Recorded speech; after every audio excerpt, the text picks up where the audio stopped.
بسم اللہ الرحمن الرحیم۔ دوستو السلام علیکم۔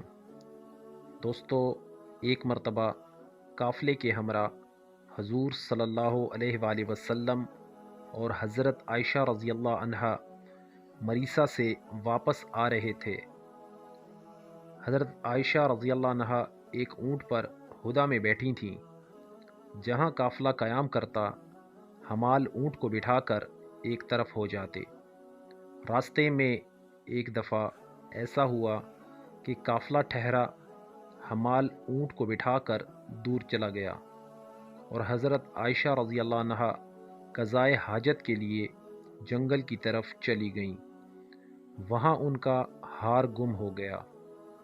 وہ ہار تلاش کرتی رہیں اور ادھر حمال نے آ کر دیکھا کہ ہدا کے پردے گرے ہوئے ہیں۔ وہ سمجھا حضرت عائشہ رضی اللہ عنہا ہدا میں موجود ہیں، لہٰذا قافلہ اپنی منزل کی طرف روانہ ہو گیا۔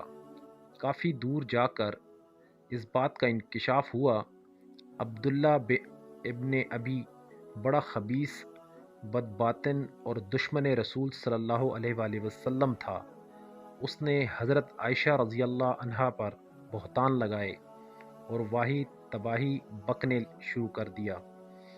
مسلمانوں میں سے بھی کچھ لوگوں نے اظہار ملامت کیا۔ حضور صلی اللہ علیہ وآلہ وسلم کو ان لوگوں کی باتیں سن کر سخت صدمہ ہوا۔ ادھر حضرت عائشہ رضی اللہ عنہا جنگل سے واپس قافلے کی طرف آئیں تو اس جگہ پر قافلہ موجود نہ تھا۔ آپ رضی اللہ عنہا بڑی پریشان ہوئیں اور سوچنے لگیں کہ تلاش کرنے والے یہاں ضرور آئیں گے، اس لیے وہیں انتظار کرنے لگیں۔ حضرت صفوان رضی اللہ عنہ بن معطل قافلے کے پیچھے چلا کرتے تھے تاکہ کوئی بیمار یا راستہ بھٹک جائے تو اس کی مدد کر سکیں۔ وہ وہاں پہنچ گئے اور دیکھا تو حضرت عائشہ رضی اللہ عنہا وہاں تنہا بیٹھی ہیں۔ پردے کا حکم آنے سے پہلے وہ حضرت عائشہ رضی اللہ عنہا کو دیکھ چکے تھے۔ انہوں نے وجہ دریافت کی تو حضرت عائشہ رضی اللہ نے تمام واقعہ بیان کر دیا۔ بہرحال حضرت صفوان رضی اللہ عنہ انہیں لے کر قافلے کے پیچھے پہنچ گئے اور سارا واقعہ حضور صلی اللہ علیہ وآلہ وسلم کو سنا دیا، مگر لوگوں کی زبان بند نہ ہوئی اور سارے شہر میں لوگ غلط ملط باتیں کرنے لگے۔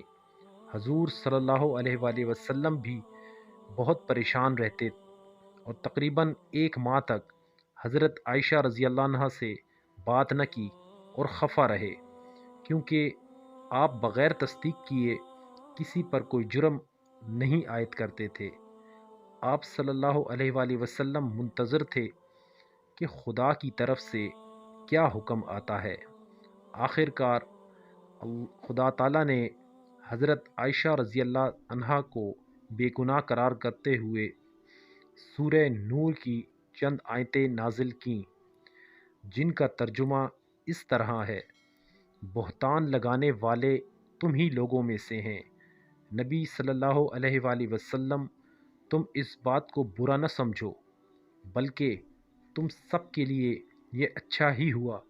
ہر شخص اپنے کیے کا گناہ بھگتے گا، اور ان میں سے جس نے بڑا گناہ کیا اس پر سخت اور بڑا عذاب ہوگا۔ یہ آیت نازل ہونے کے بعد حضور صلی اللہ علیہ وآلہ وسلم کے دل کو سکون ملا اور حضرت عائشہ رضی اللہ عنہا کو یہ خوشخبری دی کہ قرآن کریم نے آپ رضی اللہ عنہا کو بے گناہ کہا ہے۔ دوستو، اگر ویڈیو اچھی لگی ہو تو پلیز لائک، کمنٹ اور شیئر ضرور کیجیے گا اور ہمارے چینل کو ضرور سبسکرائب کر لیں۔ والسلام۔